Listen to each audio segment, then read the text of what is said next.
తండ్రి కుమార పరిశుద్ధాత్మ దేవునికి వందనాలు స్తోత్రాలు చెల్లించుకుంటూ ప్రియమైన దేవుని బిడ్డలారా, మీరందరూ దేవుని కృపలో కాపాడబడుతున్నందుకు దేవునికి మేము వందనాలు చెల్లించుకుంటున్నాము.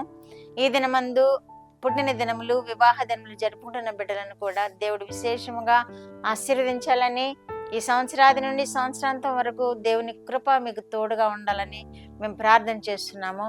అట్టి ఆశీర్వాదాలు మీరు పొందుకుందరుగాక. ఈ దినమందు దేవుడు మనకిచ్చిన వాక్యము యెషయా గ్రంథము 9వ అధ్యాయం 6వ వచనములో చూచుకుందాం. ఎలయనగా మనకు శిశువు పుట్టెను, మనకు కుమారుడు అనుగ్రహింపబడెను, ఆయన భుజము మీద రాజ్యభారం ఉండును, ఆలోచనకర్త అని అతనికి పేరు పెట్టబడును. దేవుడి వాక్యం ద్వారా మనల్ని దీవించును గాక. తండ్రి అయిన దేవుడు ఈ ప్రవచనాన్ని ఇస్తూ యేసుక్రీస్తు ప్రభు వారికి 5 నామాలను ప్రకటించినట్లుగా వాక్యంలో చూస్తున్నాము. ఈ రెండవది ఆలోచనకర్త అనే నామాన్ని దేవుడు ప్రకటించిన విధానాన్ని మనం చూస్తున్నాం. ఆలోచనకర్త అంటే మనకి ఆలోచన చెప్పే కర్తగా ఉన్నాడనమాట. ఆయనే ఆలోచన, శ్రేష్టమైన ఆలోచనలు ఇచ్చే కర్తగా ఉన్నాడని వాక్యంలో మనం గ్రహించగలుగుతున్నాము.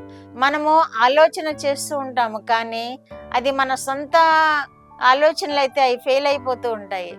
అదే దేవుని మీద ఆధారపడి దేవుని యొక్క గైడెన్స్ లో మనం ఆలోచన చేస్తూ ముందుకు వెళ్ళినప్పుడు దేవుడు వాటిని, మన ఆలోచనలను సక్సెస్ఫుల్ గా నెరవేరుస్తాడు. మన ఆలోచనలు జయకరంగా ఉంటాయి. దేవుని మీద ఆధారపడకుండా తొందరపాటు నిర్ణయాలు తీసుకొని ఆలోచన చేసి తొందరపడి ఉంటే వారికి జయము కలిగితే కలుగుతుంది, కలగకపోతే కలగకపోవచ్చు. కనుక మన ఆలోచనకర్తగా ఉన్న మన దేవుణ్ణి మనం ఆధారం చేసుకున్నప్పుడు మనకి శ్రేష్టమైన ఆలోచన పుట్టిస్తాడు దేవుడు. మన బిడ్డల విషయాల్లో కానీ, బిడ్డల చదువుల విషయాల్లో ఎంతో మంది ఎన్నో ఆలోచనలు కలిగి ఉంటారు.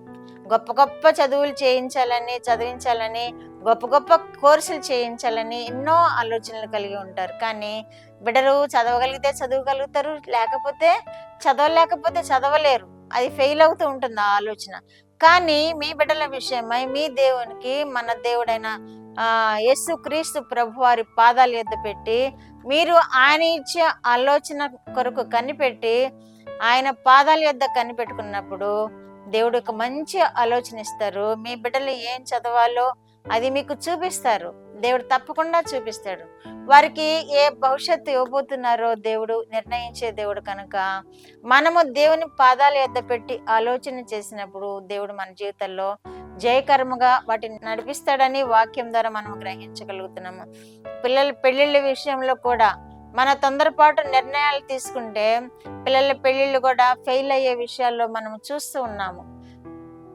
కనుక మనం ఏది చేయబోతూ ఉన్నా, ఈ బలమైన కార్యములు మనం ఏది చేయబోతూ ఉన్నా కానీ మన యేసుక్రీస్తు ప్రభువారిని ముందు పెట్టుకొని ఆయన పాదాల యొద్ద విజ్ఞాపన చేస్తూ మనము ఆయన కృప కొరకు కనిపెట్టినప్పుడు వాటన్నిటినీ జయకరంగా జరిగించే దేవుడుగా ఉన్నాడని మనము చూస్తున్నాం. పిల్లల వివాహ విషయాల్లో దేవుడు మనకు ఒక గమ్యాన్ని చూపిస్తాడు, ఒక ఆలోచన పుట్టిస్తాడు. ఆ ఆలోచన ప్రకారం మనం ముందుకెళ్ళినప్పుడు వాళ్ళ జీవితాల్లో ఫలాలు అనుభవిస్తారని, అభివృద్ధిని అనుభవిస్తారని, సంతోషాన్ని పొందుతారని మనము భావిస్తూ ఉన్నాం, చూస్తూ ఉన్నాం. కొంతమంది జీవితాల్లో కొంతమంది అభివృద్ధి చూడలేకపోవడం చూస్తున్నాము. కొంతమంది జీవితాల్లో విచారాన్ని చూస్తున్నాము. కొంతమంది జీవితాల్లో దేవునికి అప్పచెప్పి ముందుకు వెళ్ళిన వారి జీవితాల్లో తప్పకుండా సక్సెస్ఫుల్ గా వారి జీవితాలు గడుస్తాయని మనం చూస్తూ ఉన్నాం. కనుక మనం ఏ నిర్ణయం తీసుకున్నా మన దేవుడు మనకి ఆలోచనకర్తగా ఉన్నాడని గ్రహించి మన దేవుని పాదాల యొద్ద పెట్టినప్పుడు దేవుడు తప్పకుండా వాటిని నెరవేరుస్తాడు. న్యాయాధిపతుల గ్రంథము 7వ అధ్యాయము 3 నుండి 7 వచనాల్లో చూసినట్లయితే, ఇజ్రాయేలీలు మిద్యానీయులతో హింసింపబడుతూ అపజయాలు పాలవుతూ నష్టాలు పాలవుతూ ఉన్నప్పుడు ఈ గిద్యోను ఏం చేస్తాడంటే చాటున వెళ్ళి తన పొలాన్ని, గోధుమలను దొల్లగొడుతూ ఉంటాడు. అప్పుడు దేవుడు ఆయన దగ్గరికి వెళ్ళి మాట్లాడుతూ ఉంటాడు. మాట్లాడి, నేను నీకు తోడుగా ఉంటాను, నీకు సహాయంగా ఉంటాను, నువ్వు జయిస్తావు అని ముందు మాట్లాడతారు.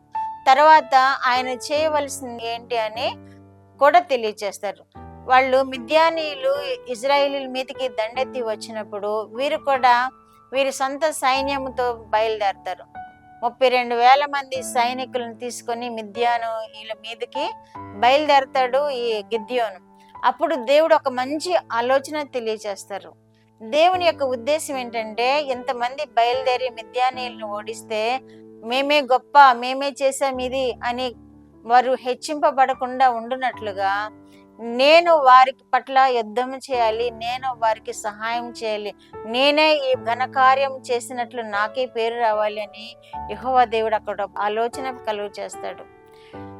ఈ గిద్యోనికి ఒక ఆలోచన ఇస్తారు. ఏమని అంటే, 32,000 మందిలో నువ్వు ఈ విధముగా ప్రకటన చెయ్యి, వాళ్ళు కొంతమంది వెనుదిరిగి వెళ్ళిపోతారు అని ఒక ప్రకటన చేయించినప్పుడు వాళ్ళల్లో 22,000 మంది వెనుదిరిగి వెళ్ళిపోతారు. 10,000 మంది మిగులుతారు. ఆ 10,000 మందిని కూడా దేవుడు ఫిల్టర్ చేయడానికి చూపిస్తాడు ఆలోచన గిద్యోనికి. ఆ 10,000 మందిని కూడా నీళ్ళ వద్దకు తీసుకెళ్ళి మొక్కాళ్ళతో తాగేవారిని గతికినట్లు గతికేవారిని, మొక్కాళ్ళు ఉంచి తాగేవారిని వేరు చేయమన్నప్పుడు కుక్క గతికినట్టు గతికే వారిని 300 మందిని సపరేట్ చేస్తాడు గిద్యోను. అప్పుడు ఆ 300 మందితో వెళ్ళినప్పుడు గిద్యోనికి జయము మీద జయము, జయం మీద జయము, ఎంతో జయాన్ని ఇస్తాడు దేవుడు అక్కడ. ఈ ఆలోచన చెప్పి దేవుని యొక్క మహిమను అక్కడ కనుపరుచుకోవడానికి దేవుడు ఇష్టపడినాడు కనుక గిద్యోను దేవుడు చెప్పిన ఆలోచన ప్రకారం వెళ్ళాడు కనుక జయం పొందాడు. శత్రువులను సంహరించారు. ఆ శత్రు సైన్యంలో ఉన్నటువంటి బంగారము, వస్త్రాలు అవన్నీ తెచ్చుకున్నారు. ఎంతో ఎంతో వారు విజయం పొందినట్లుగా మనం చూస్తున్నాం. ఎందుకంటే దేవుడు ఇచ్చిన ఆలోచన ప్రకారమే ఆయన చేశాడు కనుక విజయం వెంబడి విజయం పొందుకున్న విధానాన్ని మనం చూస్తున్నాం. కనుక మనము కూడా ఏం చేయాలంటే దేవుని యొక్క కృప కొరకు కనిపెట్టుకోవాలి, ఆయన ఆలోచన కొరకు కనిపెట్టుకోవాలి. కీర్తనల గ్రంథము 33:11 కూడా యెహోవా ఆలోచన సదాకాలము నిలుచును అని ఇక్కడ కీర్తనల గ్రంథంలో వ్రాయబడి ఉన్నది. సదాకాలము నిలుస్తుంది ఆయన ఆలోచన. మన ఆలోచన అయితే తాత్కాలికముగా ఉంటుంది. అది ఒకవేళ జరిగితే జరగవచ్చు, జరగకపోతే జరగకపోవచ్చు. కానీ యెహోవా ఆలోచన శాశ్వత కాలము నిలుచును అని, ఇక్కడ సదాకాలము నిలుచును అని కీర్తన గ్రంథంలో రాయబడిన విధముగా మన ఆలోచన అంతా యెహోవా ఆలోచనగా ఉండాలని మనము యెహోవా దేవుణ్ణి ఆధారం చేసుకుందాము. మనకు రక్షకుడుగా వచ్చిన యేసుక్రీస్తు యొక్క ఆలోచనను మనం ఆధారం చేసుకుందాము. మన జీవితాల్లో జయము పొందుదాము. రాబోయే నూతన సంవత్సరంలో ఈ ఆలోచన కర్తను మనం హత్తుకొని వెంబడిస్తూ సంవత్సరాది నుండి సంవత్సరాంతం వరకు కూడా మంచి ఆలోచనతో మన జీవితాలను జయకరముగా జీవిద్దాము. ప్రార్థన. మా దేవా, మా ప్రియ పరలోక ప్రభువా, మీ పరిశుద్ధ పాదములకు వందనాలు, స్తోత్రాలు. మా రక్షకుడైన యేసయ్య స్తోత్రములు. పరిశుద్ధాత్మ దేవా స్తోత్రములు. త్రిత్వ దేవా, ఈ ఉదయ కాలంలో మీరు మాకు ఆలోచనకర్తగా ఉన్న దేవుడవని మాకు తెలియచేసిన విధానం బట్టి మీకు స్తోత్రములు. మీ ఆలోచనను మేము స్వీకరించి ఏ విధముగా జీవించగలమో, జయం పొందగలమో మాకు నేర్పించారు.